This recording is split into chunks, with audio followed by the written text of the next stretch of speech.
Do you realize that Tuesday is Washington's birthday? Well, frankly, I hadn't given it much thought. Would you like me to bake a cake or something? Oh, how about a cherry tree pie?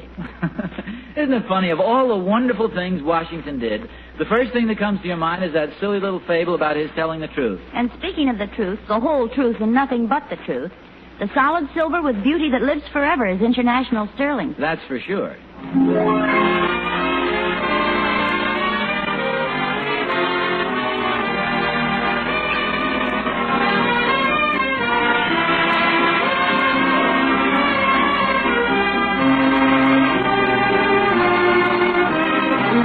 Solid silver with beauty that lives forever is International Sterling. From Hollywood, International Silver Company, creators of International Sterling, presents The Adventures of Ozzie and Harriet, starring America's favorite young couple, Ozzie Nelson and Harriet Hilliard.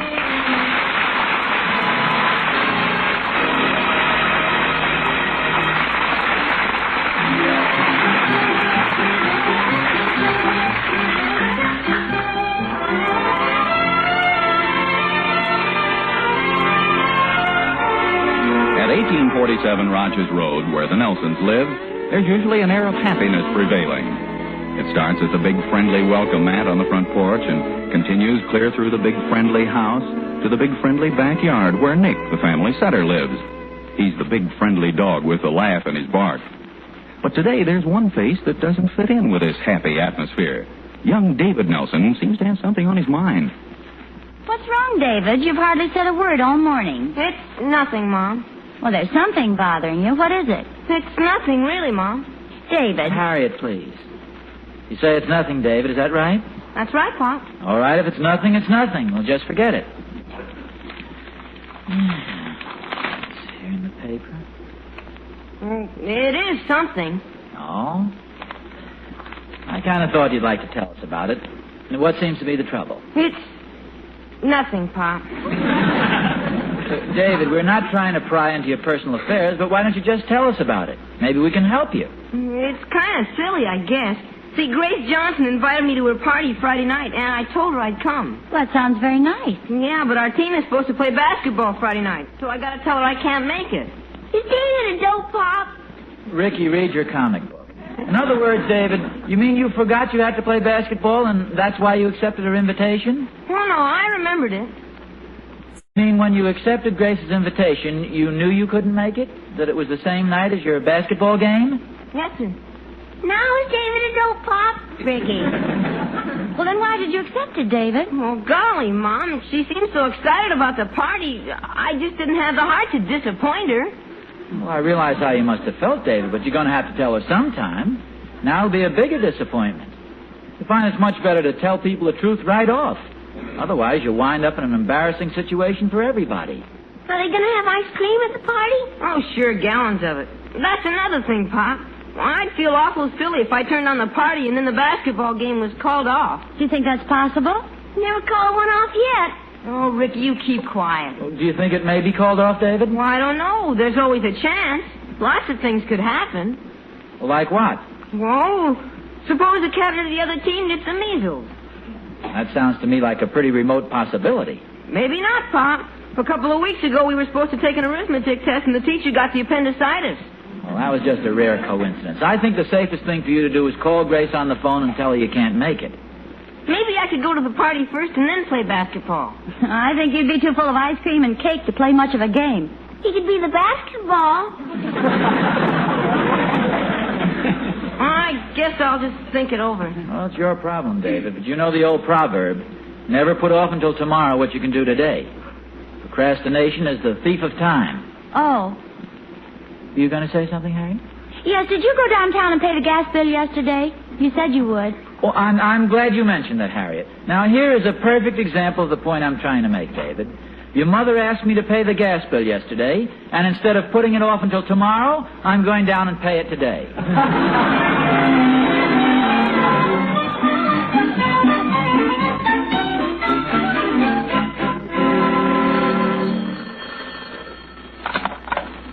Hello?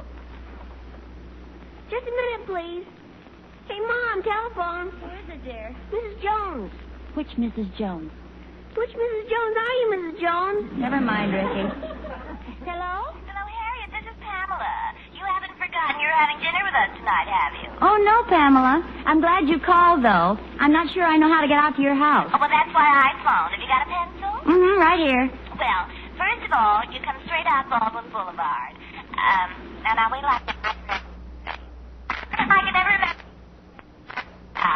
Now, when I'm facing the radio, the wing chair is east. You come towards the Davenport, that's north on Baldwin Boulevard until you get to the corner where Castle Road crosses. And when you get there, have your husband slow down. The shop on the corner has a hat in the window that's just perfect for you. You'll love it. Good, I could use a new hat. We go out Baldwin and turn at the cute hat. That's right, yes. You turn left, and then you'll be on Castle Road. Then you turn... Oh, no, let me face the radio again. You turn to the wing chair, that's east on Castle to Oak Street. And as you make the turn, you'll notice a little dress shop on the corner.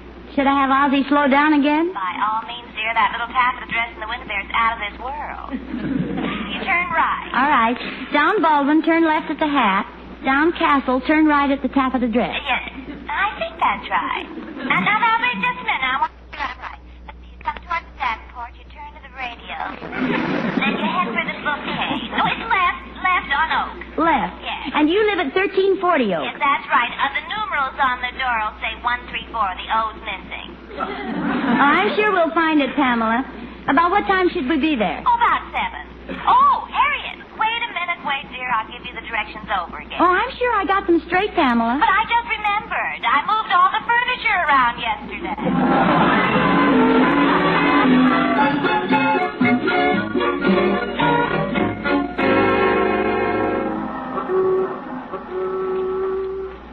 Oh, hiya, Thorny. Any sign of the bus yet? Oh, hi, Oz. No, not yet. Lots of buses, but the wrong ones. It's kind of chilly standing here, too. Well, hello there. How's the bowling champ?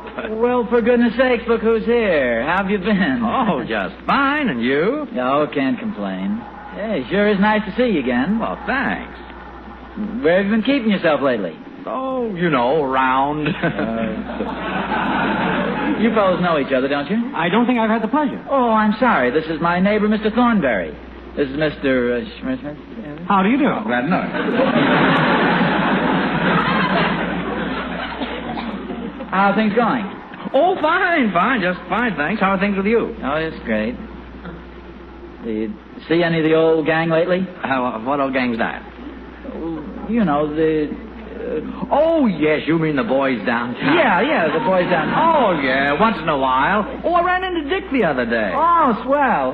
How is he? Oh, he's doing fine. Says he sees Tom occasionally. Oh, yes. Good old Tom. Yeah.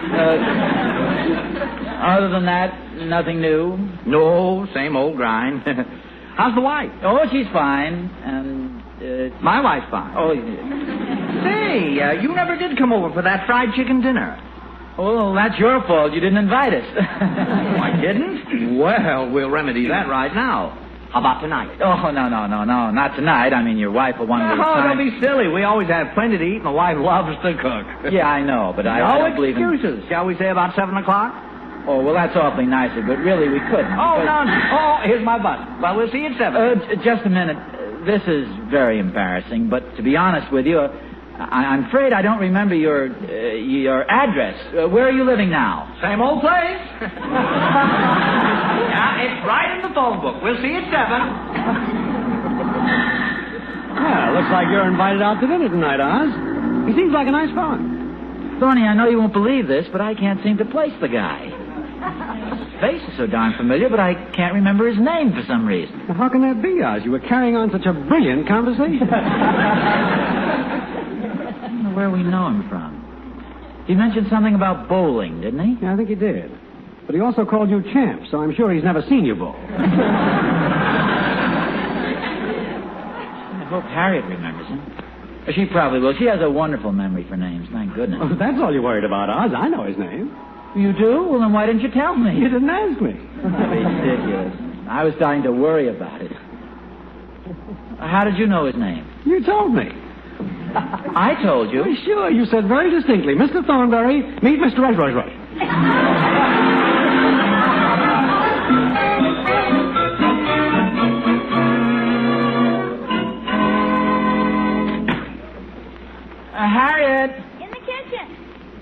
have news for you. We're going out to dinner tonight. Well, good for you. I didn't think you'd remember it. In fact, I don't remember telling you about it. Well, how could you tell me about it? We weren't invited until about an hour ago, and I was the one who accepted the invitation. You mean you met Pamela downtown? Pamela? Who's Pamela? Pamela Jones from the PTA. I don't even know her. Oh, of course you do. She was at the Randolph's New Year's Eve party. Funny, I don't remember her. You sure I met her? Well, believe me, dear, you met her. I'm sure you did.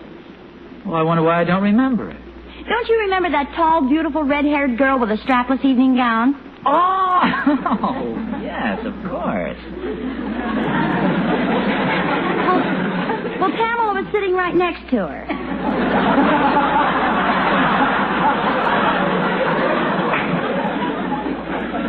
No wonder I didn't remember it. How did she get into the conversation, anyway? I just told you. We're going over there for dinner tonight. She invited us about 2 weeks ago. Harriet, I think we've got one of those little problems that make life so interesting. What did you do?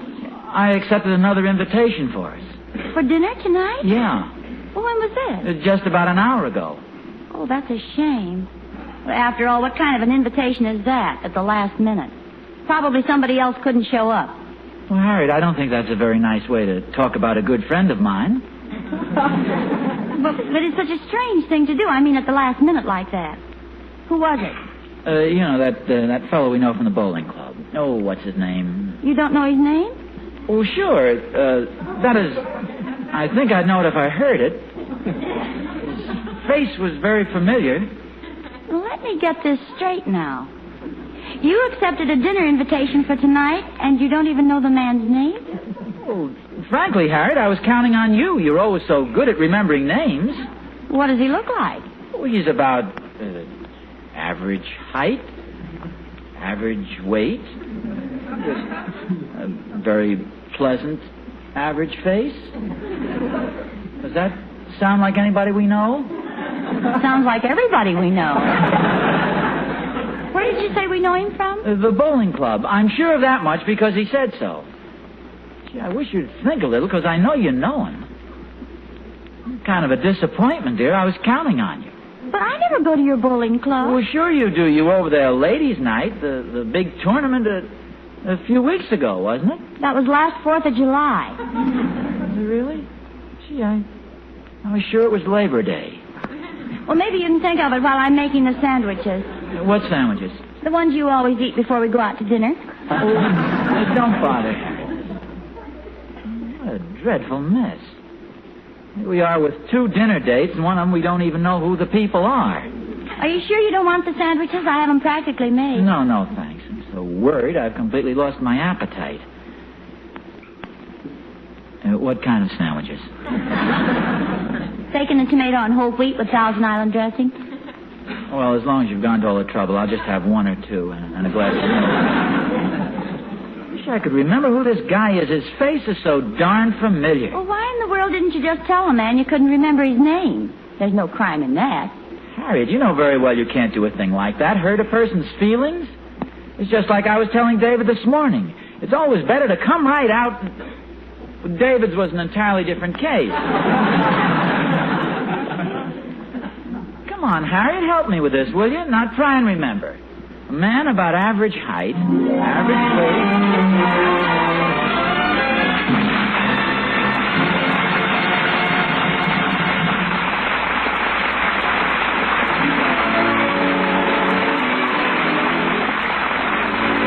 Guys, now there's a situation. I bet there's nothing that beats it for confusion, unless... Oh, wait a minute. I forgot about the subject of today's prices. Now, that's something that makes your head spin. But there is one exception to that, a really glorious exception, and that's the price of world-famous international sterling. This loveliest of solid silvers, this solid silver with beauty that lives forever, costs just exactly what it did 5 years ago. Other leading silver people have raised their prices, but not international sterling. The international sterling pattern of your choice is the same substantial weight, the same superb quality, yet it costs no more than in 1944. So by getting 8 place settings in international sterling's lovely prelude pattern, rather than some other sterling, you save about $20, enough to buy 8 additional teaspoons. And remember, this is international sterling. You can own nothing more beautiful. So visit your international sterling dealer tomorrow. Spend your dollars in the way that will reward you most richly by choosing international sterling.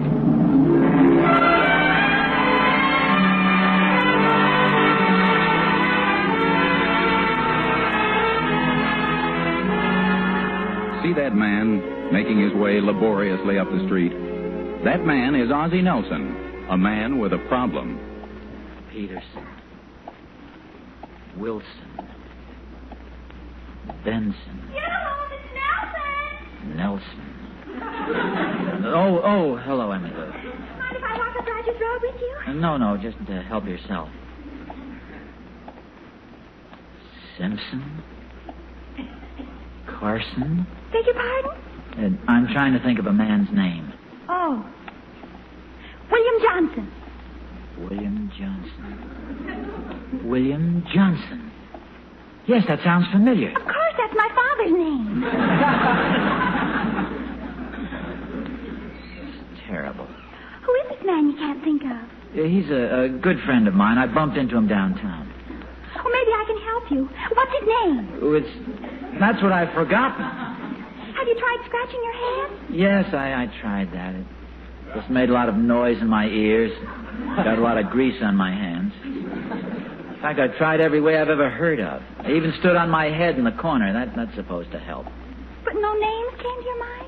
Only the ones Mrs. Nelson called me for getting footprints on the wallpaper. I wish I could help you, Mr. Nelson. Have you tried the psychology of association? You associate what you're trying to remember with some other thing and try and connect the two. Well, I met him in the bowling alley. The bowling alley. Try and picture the bowling alley in your mind. Bowling alley. Yes, I can see it. Now try and picture the man's face. His face. Yes, I see it. He's got a hole in his head. No, that's a bowling ball. Picture his face, Mr. Nelson. His face. The bowling alley. The bowling alley. His face. The bowling alley. His face. The bowling alley. His face. The bowling alley. His face. The bowling alley. Have you got the picture? I think I've got it. His face. The bowling alley. His face. The bowling alley. What's his name? Al Bowling Face.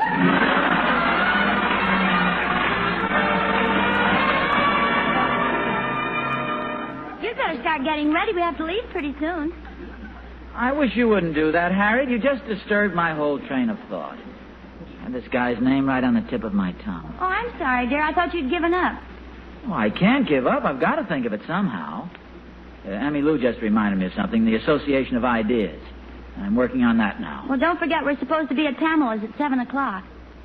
That much I'm sure of. It must be a very average name. Why do you say that? Well, if it were an unusual, difficult name, I'd concentrate on it and remember it by association of ideas. I don't think I'd count on that too much.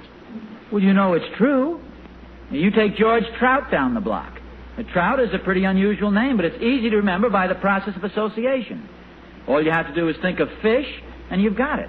Whenever I see George, I immediately think of fish, and right away I know his name. Ozzie, I was there the day you said, hello, Mr. Mackerel.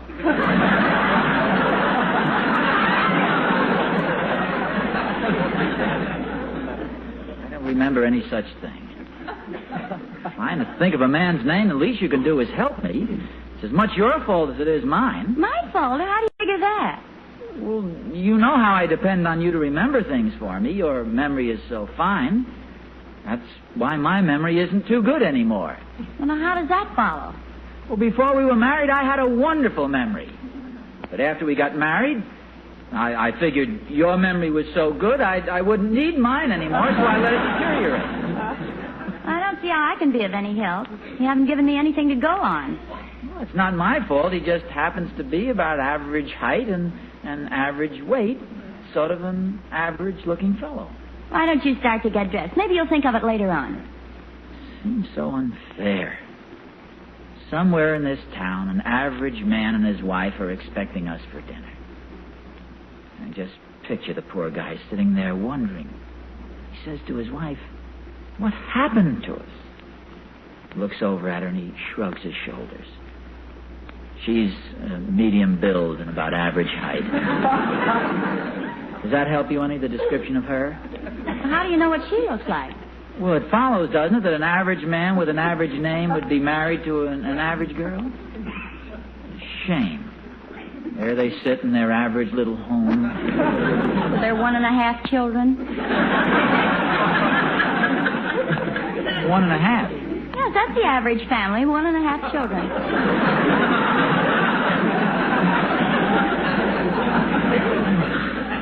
Wait a minute, I remember something else. He mentioned 2 friends, Tom and Dick. What happened to Harry? Oh, he's back in again. I don't know. Say, this is terrible. An average man and his average wife. Sitting, waiting somewhere. The average food growing cold on their average table.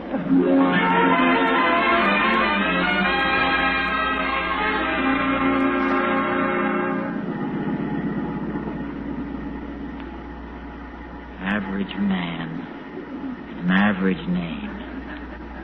Brown? Smith? It's in the middle of this block. Block? Blink? Bloop?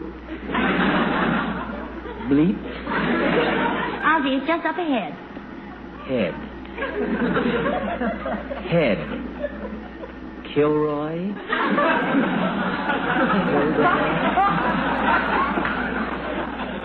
Dr. Kildare? Dr. Gillespie? Dr. Barrymore? Just a little farther. Father.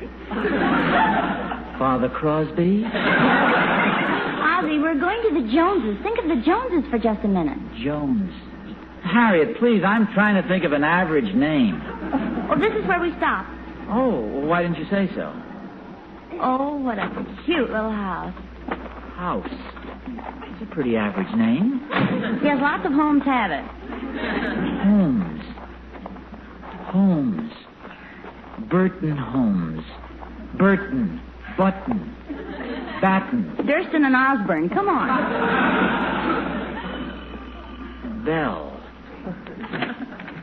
Hello, Harriet. Hello, Pamela. Well, we finally made it. This is Ozzie. Oh, how do you do? How do you do? Come on in. I'm sorry. I'm afraid we're a little late. Oh, well, as a matter of fact, Harriet, it really doesn't matter. There's another couple coming for dinner, but they haven't shown up yet. Oh. Anybody we know? No, I don't think so. It's some friend of my husband's, a man he met at the bowling club.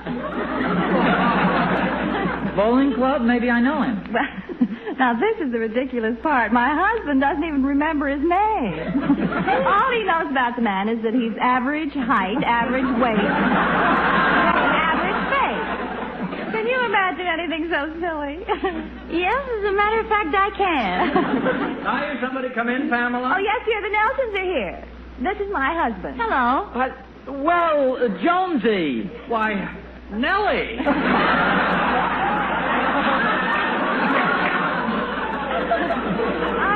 I was telling the Nelsons a little story when you came in, Oliver. Oliver? Oh, that's a twist. Well, my old friend Oliver. You're interrupting, Ozzie. And Ozzie, old pal. Oh, do you two know each other? Why, of course we know each other. Why do you think they're here for dinner? Because I invited them. You invited them. I invited Ozzie today. You invited them. This is all very easily explained, isn't it, Harriet? I don't know. Let's hear you do it.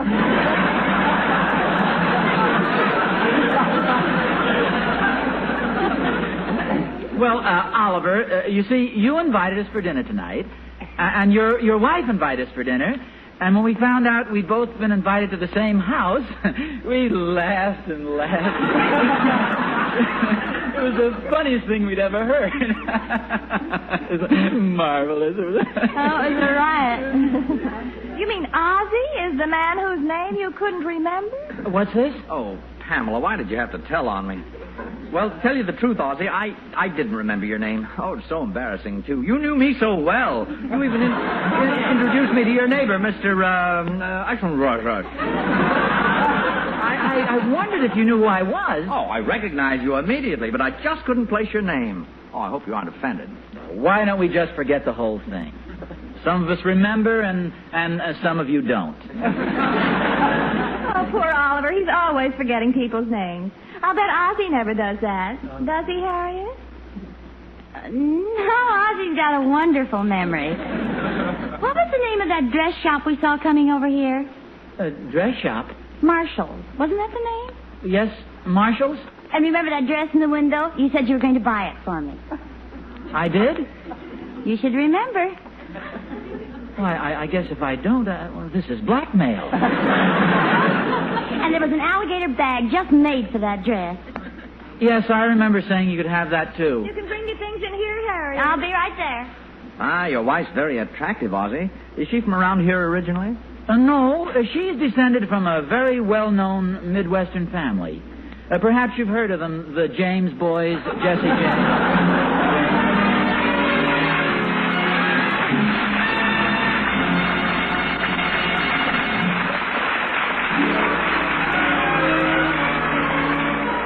Well, now, what do you know?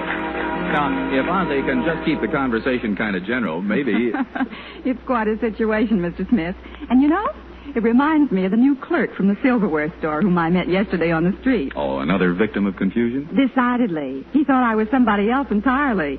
But he seemed to be sure of one thing, that both I and the woman he thought I was had just recently bought a set of international sterling. He even named a pattern. It was Prelude. And he was right, too, at least about me. And about the other woman, too, I'll bet. Because, you know, Prelude is one of International Sterling's best-loved designs. And not without reason, either. Prelude is a love story, translated into gleaming, solid silver by the famous International Sterling silversmiths. Complete to the delicate flowers that look like a bride's bouquet on the tip of the handle. Prelude is perfect for me, Mr. Smith. Say, did you notice how perfect the price of Prelude is by any chance? Did I? Why, I saved just about $20 by getting 8 place settings of International Sterling's Prelude pattern, rather than some other sterling. Uh-huh. International Sterling gives you real value for your money. Its prices haven't gone up in 5 years, and every piece reveals the quality and craftsmanship that have made the name International famous for generations. Mm-hmm. Could you ask for anything better than that? The answer to that is no. So, see International Sterling tomorrow, won't you, folks? It's the solid silver with beauty that lives forever. And, by the way, there's a very interesting article and some color pictures of the entire Nelson family in the March issue of Radio Stars and Television magazine.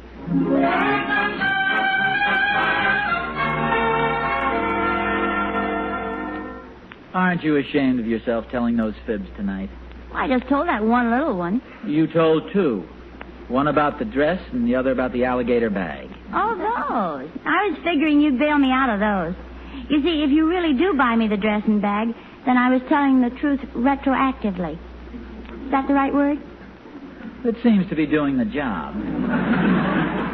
What fib did you have in mind? The one where I said you don't forget names. Well, I don't usually. Oh, Ozzie. There's one girlfriend of mine you've known for 5 years. Part of the time you call her Julie, and the rest of the time you call her Judy. What is her name? Mary Peterson. Good night, Martha. Good night, George. Tune in next week to another adventure of Ozzie and Harriet, starring Ozzie Nelson and Harriet Hilliard. And remember, the solid silver with beauty that lives forever is International Sterling. Yes, Harriet, the solid silver with beauty that lives forever is International Sterling. This is Vern Smith speaking. This is NBC, the national broadcasting company.